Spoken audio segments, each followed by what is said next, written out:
اعوذ باللہ من الشیطان الرجیم، بسم اللہ الرحمن الرحیم۔ انجینئر مبشر شاہ آپ کے ساتھ حاضر ہے۔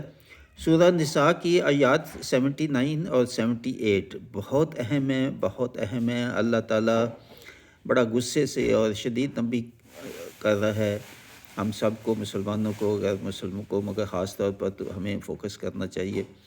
تو کیا ہے وہ 79 آیت اور 80؟ ما اصابک من حسنۃ فمن اللہ وما اصابک من سیئۃ فمن نفسک وما ارسلناک للناس رسولا وکفی باللہ شہیدا من یطع الرسول فقد اطاع اللہ ومن تولی فما ارسلناک علیہم حفیظا۔ اس کا ترجمہ دیکھیں کیسے اللہ تعالیٰ مخاطب کر رہا ہے، جیسے بڑا غصے میں کوئی اللہ تعالیٰ کسی مخاطب کرتا ہے تو یہ اس کا خطاب کا انداز ہی مختلف ہوتا ہے۔ اے سننے والے، یعنی شروع یہ ہوتا ہے کہ تنبیہ کے غور کرو، غور سے سنو جو کہنے لگا ہوں میں۔ تو کیا اللہ تعالیٰ فرماتا ہے کہ تجھے جو بلائی پہنچے وہ اللہ کی طرف سے ہے۔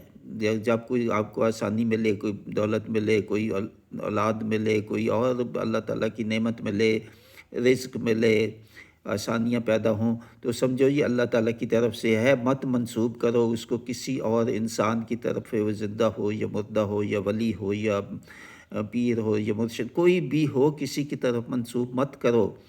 ان سے دعائیں لو، ضرور ہے جو بھی ہیں ان سے دعائیں لو، اللہ تعالیٰ ان کا شکریہ بھی ادا کرو ان کو، مگر منسوب مت کرو کہ ان کی طرف سے یا کسی کی طرف سے نہیں، صرف اللہ کی طرف سے ہی بلائی پہنچتی ہے۔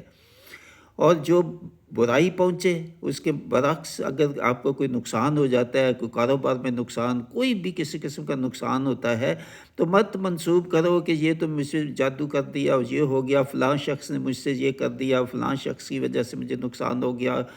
کسی دوسرے پہ مت الزام لگاؤ، وہ آپ کے ہی اعمال کی وجہ سے ہے۔ وہ اللہ تعالیٰ کہتا ہے وہ یہی سمجھو وہ تمہارے اعمال کی وجہ ہے، تمہارے اعمال کا نتیجہ ہے جو تجھے ملتا ہے۔ کوئی نقصان ہو، کوئی اللہ تعالیٰ کی طرف سے کوئی آزمائش آ جائے، کوئی مصیبت آ جائے، کوئی رزق کی تنگی آ جائے، تو سمجھو وہ اللہ تعالیٰ کی طرف سے، اور غور کرو کہ وہ کیوں ہے۔